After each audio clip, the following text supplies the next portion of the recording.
brought to you by Charity Mobile, the phone company that shares your values. More information is available at CharityMobile.com. While the Catholic world is waiting for this consecration attempt that's going to happen on this coming Friday, the Feast of the Annunciation, Francis issued a new apostolic constitution that fundamentally changes the Roman Curia. This has been a project of his since the day he was announced as the Pope way back in 2013. Yes, this has been in the works for 9 years, and now the document has been issued, and it definitely contains some concerning changes that break from the history of the Church, and show where his papal priorities lie.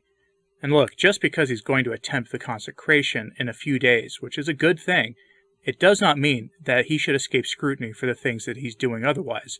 So let's take a look at something that will have massive consequences for how the Church is run, and how very few people are paying attention to it right now, all things considered, and the consequences this change is going to have for how future popes get the experience they need to be serious papal contenders. The story was first broken by mainstream Catholic journalist Edward Penton on Twitter, and then immediately was reported on by every Catholic and many secular outlets online. From Mr. Penton, quote, "After nearly a decade in preparation, the new apostolic constitution on the Roman Curia, Praedicate Evangelium, has been published. It will enter into force on June 5th, the solemnity of Pentecost. Vatican press conference on Monday," end quote. Another papal document issued by Francis, this one on a Saturday, which is an unusual strategy to say the least. Typically, governments of all kinds only make announcements on Fridays and Saturdays when no one is paying attention, if they don't want most people to see what it is they've done, and it's no different for the government of the Church. From the outset of Francis's reign, he has sought to reform the Roman Curia. In case you're not aware of what the Roman Curia is, since many Catholics just aren't, the Roman Curia is the central government of the Roman Catholic Church. It's a collection of clerical and lay bureaucrats who assist the Pope in running the Church. According to the Vatican website, quote, "In exercising supreme, full, and immediate power in the universal Church, the Roman Pontiff makes use of the departments of the Roman Curia, which therefore perform their duties in his name and with his authority for the good of the churches and in the service of the sacred pastors," end quote. I think you get the idea. But why is a reform of the Roman Curia such a big deal? For the most part, it's actually not. But notice I said for the most part. Most of the changes aren't any real concern, but there are a couple of exceptions worth noting here, and I'll go over the highlights now. First, for many years, many Catholics from across the internal church spectrum have complained that the Secretary of State's office has far too much power and influence. This reform just gave them even more power. The document contradicts itself, expressly saying that all dicasteries of the Roman Curia are equal. In the new document, the Secretary of State has usurped the Congregation for the Doctrine of the Faith in prominence and has increased in power. All apostolic constitutions, papal decrees, apostolic letters are now drawn up by the Secretary of State. And there's no mention of a customary review or comments made by the Congregation of the Doctrine of the Faith, which is a long-standing tradition. This is an incredible increase in power and influence in Rome for the already most important office in the Church in regards to its dealings with the outside world, as it handles all political and diplomatic functions for the Holy See. Now it has some of the CDF's former duties. And I'm not going to go over every detail of this document, though. Instead, I want to highlight a couple, in addition to what I've just talked about. First, Francis has declared himself to be the evangelizer-in-chief of the Church.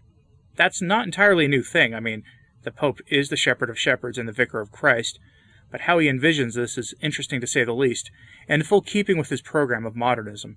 The document is a modernist innovation, and central to that vision, in the reform of the Curia, promulgated Saturday with the Apostolic Constitution, Praedicate Evangelium, is the creation of a new Roman dicastery, the Congregation for Evangelization, directed personally by the Pope and listed before the Congregation for the Doctrine of the Faith in terms of importance.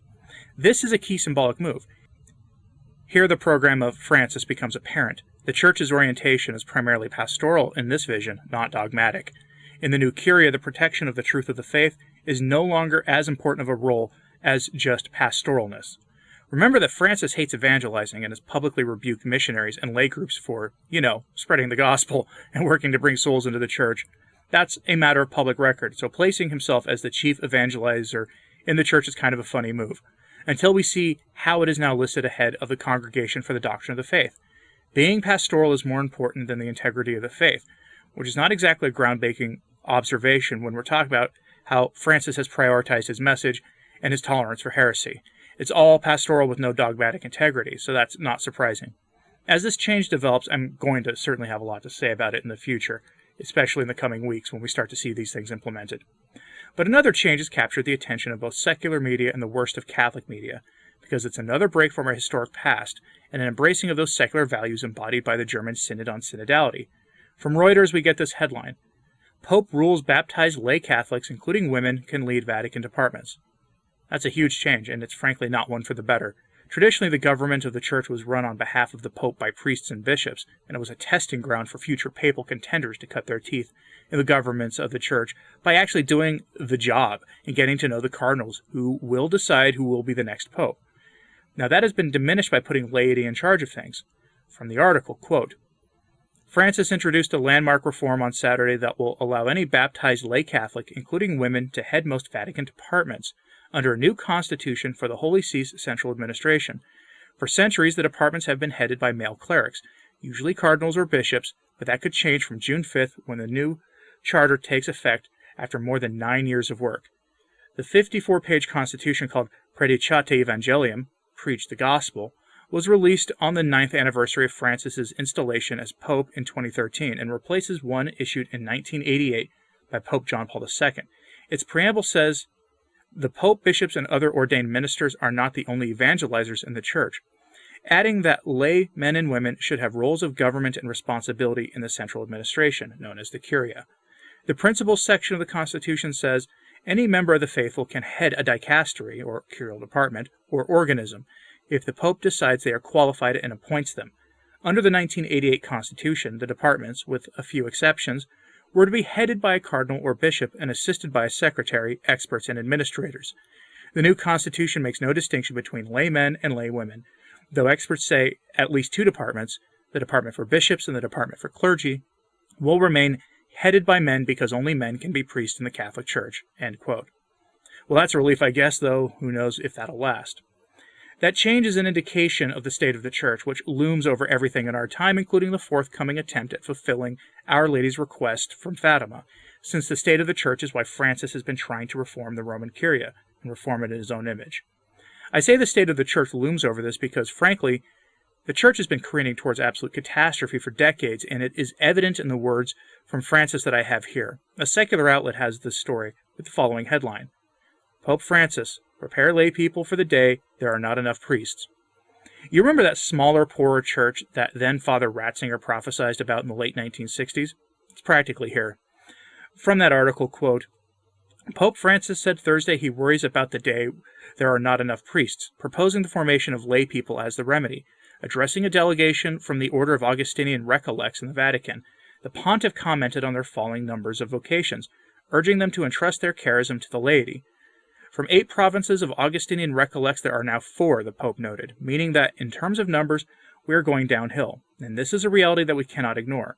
There are thousands of explanations, he continued, that young people today do not see things clearly, that there are fewer young people than before, obviously, the birth rate, that Europe and America do not give what they gave before in terms of vocations, that we will have to look for other cultures and look elsewhere, and so on, as much as you want. But there is a question that we have to ask ourselves. Look to the future, project the age that you are now, and say, will there be 2 provinces instead of 4? Nothing more, he said. Don't be afraid to ask yourself the question. While not resigning himself completely to the idea of a future dearth of priests in the world, the Pope said the prospect worries him, and steps must be taken to counter it. The day that there are no more Augustinian Recollects, the day that there are not enough priestly vocations for everyone, the day that comes, have we prepared the laity? Have we prepared people to continue with pastoral care in the Church, he asked. And you, have you prepared people to continue with your spirituality, which is a gift from God, so that you can carry it forward, he added. I do not dare to be a prophet and say what will happen, Francis stated. It worries me. I trust in the Lord, but I also have to say these things. Let us prepare ourselves for what is going to happen. Let us give our charism, our gift to those who can carry it forward. Please do not mend the things that cannot be mended because a culture is imposed on us. And let us not have illusions, he said. Let us continue with prayer that the Lord send vocations, but also that he prepares us to give our gifts when there are fewer of us, to those who can collaborate with us, he said. End quote. Clearly, this is linked to what he's doing by putting laity or allowing laity to be in charge of Vatican dicasteries. This call to form the laity into taking on the charisms of religious orders is concerning because it comes against the backdrop of the German synodal way, which is giving unqualified lay people the ability to confer certain sacraments, including women and those not traditionally permitted to engage in things like baptism outside of dire emergencies. And Francis expressed his support in writing of the German synodal way, which is a schismatic synod that is breaking with the faith in such obvious ways that even moderate modernist bishops from across Europe are begging the Germans to rethink what they're doing. And Francis recently expressed support for it, and he hasn't rescinded that support despite appearing to do the right thing with the coming consecration. Let's not forget what it is we're dealing with here. He's still a modernist, and God willing, he is able to do the consecration as heaven requests, and God willing, he has a conversion as a consequence of it, because this action we just saw shows that he is still the same Francis that he's always been, regardless of how good it is that he is at least attempting to do what heaven asked through Sister Lucia back in 1929. All of these changes are part of Francis's mission to eliminate a clerical church and replace it with a synodal church, which is just fancy modernist speak for turning the priests into co-equals with the laity and having the laity run the church. It is a recipe for a disaster. Which brings me to the last change in the curial document. The process for the appointment of the bishops will now involve the laity, which Francis uses the term the people of God, a term that is absolutely just makes me cringe, and it's a modernist term. It's not something that you ever saw before the council. The laity will be involved in the diocese concerned, meaning the laity will now have influence in how a bishop is selected. What that means in practice, we will have to wait and see, but I really doubt it's going to be good, if for no other reason than to help further undermine the separation between the laity and the hierarchy, since the church is not some secular democracy, but is rather a hierarchical organization that is the on-earth embodiment of the natural and right-ordered hierarchy in heaven. Not everything needs to reflect the will of the people, but don't tell that to the modernists. So don't be fooled. Francis is going to attempt to do the Fatima consecration, and that is laudable, but that does not absolve him from his mission to bring forth the ape of the church from Catholic prophecy, which is an institution emptied of its divine content and replaced with secular norms that serves the interests of the secular world. He's not absolved of that, and I will continue to talk about those issues in the coming days regardless of what comes from his attempt on Friday, which, for the record, I hope sincerely is successful. That having been said, what do you think about this document that he issued? Is it just more of his typical modernist nonsense? Let me know in the comments, please, and like and subscribe if you haven't. It does help. And share this video, please, on social media. That actually really does help, too. As always, pray for the church. I'm Anthony Stine. Ave Maria.